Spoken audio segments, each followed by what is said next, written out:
Now, let us look into the grammar portions in the chapter. First, we are going to learn tenses. Time is divided into three parts. The three parts are past, present and future. All the actions we ever do comes under the category of these three types of tenses. Now, let us look into detail each tenses. First one is past tense. Actions that have already taken place are said to be in the past tense. Okay, something which have already happened. If I went to the school yesterday, then it happened yesterday. It have already happened. It comes under the category of past tense. Now, the second tense is present tense. Actions that are happening now or have just happened or are routine are said to be in the present tense. So, the second category is present tense. I am teaching. This sentence comes under the category of present tense because it is happening now. If I am doing an action or if I have just completed an action or I am doing an action as a routine, then it comes under the category of present tense. Now the third type of tense is future tense. Actions that will take place in the future are said to be in the future tense. Future means something which is going to happen in the future. Something which is going to happen. It haven't happened or it is not happening right now. It is going to happen. Such kind of sentences comes under the category of future tenses. Now let us look into the exercises regarding tenses. We are going to apply the three tenses into sentences. Past tense, present tense, future tense. I am changing one sentence into three types of tenses.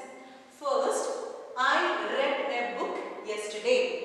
Here the verb is read. It is in the past tense.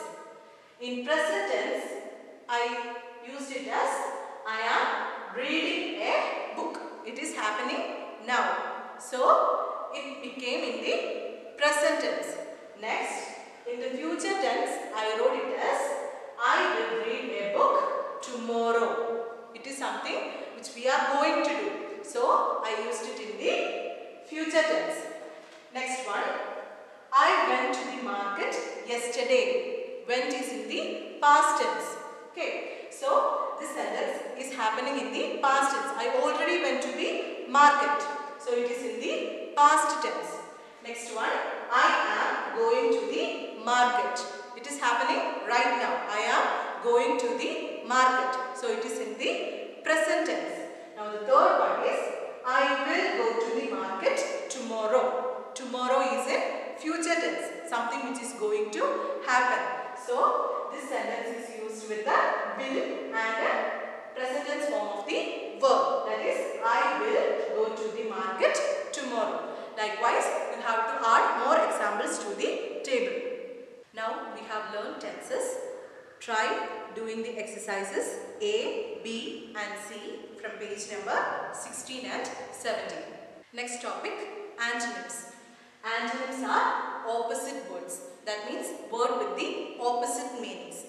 Examples, careful, careless. Opposite of careful, careless. Doubtful, certain. Again, doubtful, certain. Shiny, dull. Again, shiny, dull. Fourth one, skinny, chubby. Again, skinny, chubby. Fifth one, wise, foolish. Again, wise, foolish. Sixth one, silent, noisy. Again, silent, noisy. Seventh one, assemble. Opposite word is disperse. Again, assemble, disperse. Now, going to the next topic, homophones. What are homophones? Word that sounds the same as another word but has a different meaning and or spelling. So, there are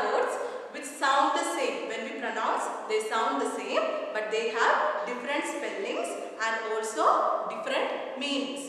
Such group of words are called homophones. Example, sent, sent, sent. These three words are pronounced the same, but the spelling are different. Here it is S-C-N-T. Here C-E-N-T. Now this is S-C-E-N-T.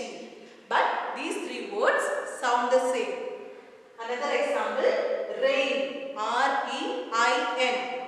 Another one, R-A-I-N, rain. Next one, R-E-I-G-N, rain. Here G is silent. Another example, T-O. Another one, T-O-O, two. Next one, T-W-O. Here it is a number. Likewise, words with different spellings but same pronunciation and different meaning are called homophones. The next portion is punctuation. Here we are learning two things, adding capital letters and adding full stop. Capital letters are to be added at the beginning of the sentence and special names. Okay, so when we are starting a sentence, we have to start it with a capital letter. And if we are using any kind of special names like proper nouns in a sentence, then we have to add capital letter to the beginning of that word. Next one is full stop. Full stop is added to end a sentence. When we are going to end a sentence, we have to add a full stop by the end of that sentence. Now, if we look into the examples, here I have written two sentences. First one, I will go to school on Monday. So, no punctuation is added to this sentence. Here, the sentence is starting with a capital letter. Sorry, small letter. We have to change it into a capital letter. So, the small letter I becomes capital I.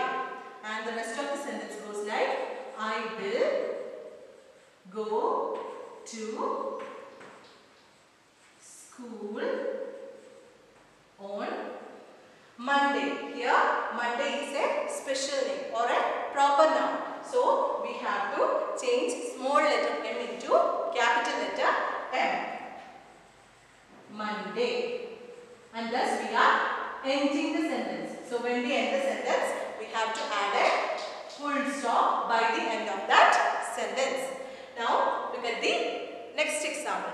Rani has a cold and she is in bed. Okay, so first of all, we have to start the sentence with a capital letter in order that Rani is a proper noun. So, we have to change small letter R into capital letter R. Rani has a cold and she is in bed. So we are ending the sentence. So to the end of the sentence, we have to add a full stop. There are 26 letters in English alphabet. There is an order from A to Z. If we arrange words in these order of letters, then it is called alphabetical order. Here, some words are given. We have to arrange this in alphabetical order. So, if we look at these words, the first letter in English alphabet is A. So, we have to start this order with A. There are two words starting with A in this list. So, what we have to do here, we took the first letter. Here, there are two letters. Now, we are going to the second letter. Here it is N and here it is T. So, which comes first, N or T? N comes first. So, the first word we should be using is ancient.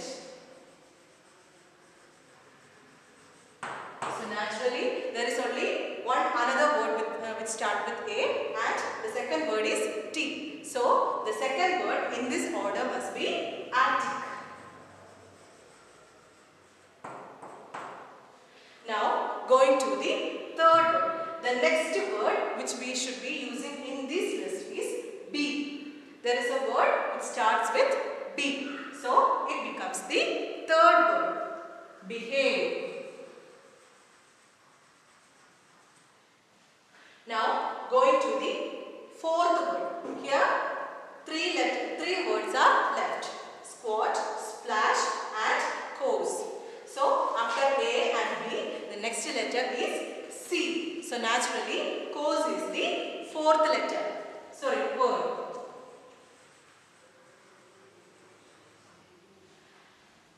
For the fifth and sixth letter, we have squat and splash.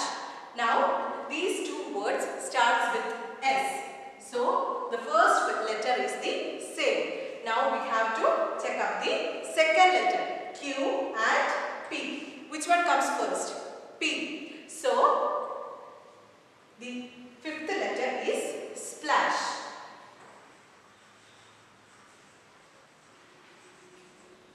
And the seventh letter is squat.